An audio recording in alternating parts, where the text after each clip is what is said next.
Hey everybody, Arthur here with another unboxing video. Today we have G.I. Joe Classified Series Cobra Dreadnok Ripper. And as you can see, Ripper comes in that eco-friendly style packaging, and the box has some awesome artwork of Ripper on there. Ripper is 102 of the Classified Series, and there's a QR code you can scan to see what he's good at, basically his file card.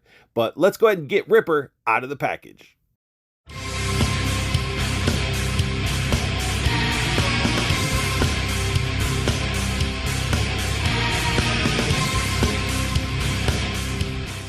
Straight out of the package, Ripper comes with a variety of accessories. A lot of them are weapons. One of the accessories that's not a weapon is his classic looking shades.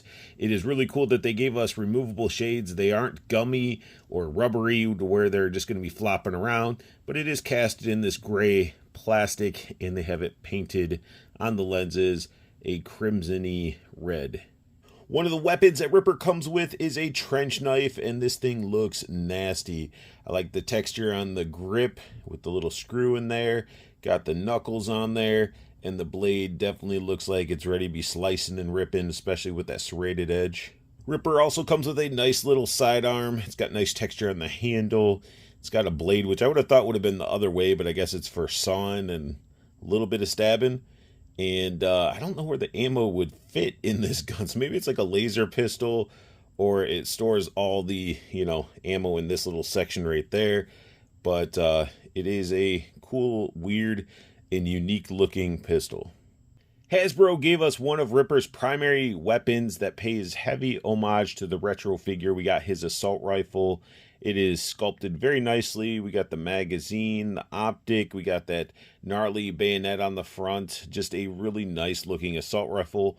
We got the hole in the front for your muzzle effects, and the magazine is removable. So you have a removable mag, but that optic looks really nice. It's got some nice texture on it, and it's a really nice addition to the figure. Finally, we get to Ripper's primary weapon, and this is his primary. The assault rifle, I'd say, would be his secondary, and then he has a sidearm and everything like that. But this primary is his Jaws of Life, and these are different than the original figure because, you don't have the backpack with the hose going to the, Jaws of Life. This is all built in together. We got the exhaust on the back.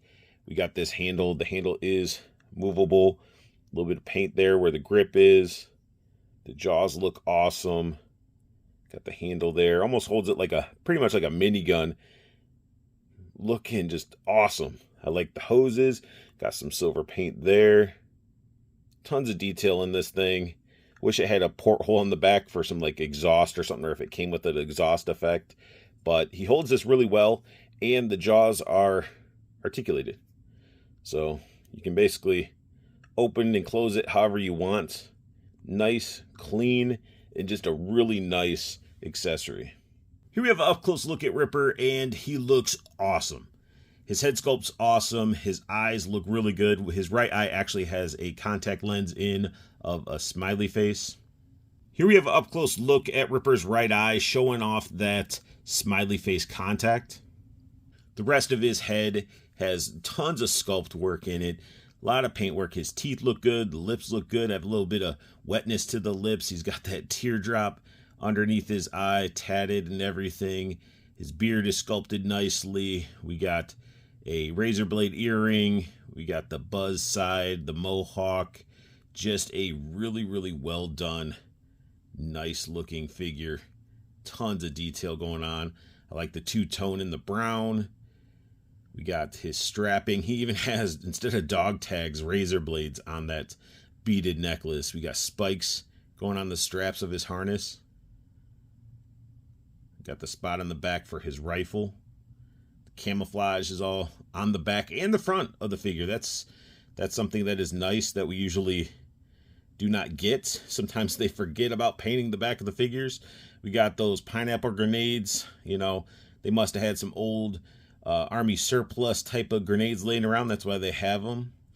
He's got a Grim Reaper looking tattoo on his arm. We got a loose floating piece of a gold spiky armband. We got the spot for his trench knife with that nice texture showing off that it's leather. We got a rivet. All the little stitching is sculpted in there. Tons of detail. looking awesome. We got more tattoos. Now, the original figure didn't have the tattoos, but it's still cool. He's got like this weird like demon-looking creature on his arm, and then we have it where it is like slicing through his arm trying to get out. Guess it's the Ripper demon. We got the jeans. Jeans look good. And we got a, let me move his arm out of the way so you get that full view of that chain wallet going on. The chain sculpted nicely, attached where it needs to go, and it goes back here. And it looks like it's attached versus going into the wallet part. It would have been nice if it looked like he had a wallet, but still, it's a cool addition to the figure, adding more character to it. We got his belt, painted buckles, got the holster for his pistol. He's got the knee pads. He's got those big old like tanker boots. It's got texture throughout them and everything. But overall, like, this guy is a solid looking figure and pays a lot of homage to that original figure. And this is honestly, out of this wave, I think he's one of the best. Before diving into articulation, I did want to show you Ripper with his glasses on. The shades look awesome, and they're done really well. They rest just like that around the ear. And again, they're not gummy or flimsy. And for anybody complaining about it, I don't know what they're talking about, because I'm sitting here shaking the heck out of this figure with the shades on, and these things are not falling off. Diving into articulation, his head can look down that far, can look up that far, so you're getting that much range of motion out of the head. Can pretty much do full 360, just mind the spikes. He's got to sort of move them out of the way, but he can fully rotate his head. Of course, the necklace wants to rotate because it is floating as well, and it's snagging on that beard. Then he has a little bit of attitude going on. T-pose, bicep swivel, butterfly joint that doesn't really go forward, but it goes back quite a bit, as you can see there. Then we get really good range out of the elbows, wrist rotation, wrist bend. Let's keep that T-pose. He's got the ab crunch, leans forward this much, leans back that much. He's got the ball at the waist, so you can move them, hula hoop them around, drop down hips, so you can do that full Spartan kick. He can kick sort of to the back, but his butt kicks it to the side. And then we got the thigh cut up here for that thigh swivel. And then we got the double jointed knees. And the knees can be tough a little bit because they're that pinless. They sort of can stick, but good range there. We get the boot cut, ankle bend, and the pivot. Ripper and his assault rifle look so good together, and honestly, I didn't put the shades on him because I figure if he's using the optics, you know, we want to see how well his eyes line up with those optics, and he does a pretty good job. Like, the butt of the gun rests where it should be. Of course, you could finagle it a little bit better than what I did, but I added those blast effects in there, and it looks great. It looks awesome. Now, you can't really hold this assault rifle on the other arm because the grenades do get in the way. I do wish the grenades had like either a peg system so you could actually take them off. But still, it is a really cool setup, and it's cool to see him with that classic assault rifle that he came with back in the day. Here we have Ripper all geared up with all of his stuff equipped on him. It's nice to have another Joe figure that can actually hold all of his gear. And he's got the trench knife up on his harness. He's holding the Jaws of Life. He's got the pistol in the holster and his assault rifle attached on the peg on the back of the harness. And it looks awesome. He just looks like he's ready to tear some stuff up or rip some stuff apart. Now it's time for some comparison. We got Ripper next to Lowlight, General Hawk, Copperhead, and Firefly. And as you can see, he is a bigger, beefier type of figure. And here we have Ripper with some of the classified ladies. We even tossed in a Action Force Pandora because honestly, Pandora, Zarana, and Ripper and the whole Dreadnoks crew seemed like they would get along. And that's just showing his height comparison to some of the female figures I have.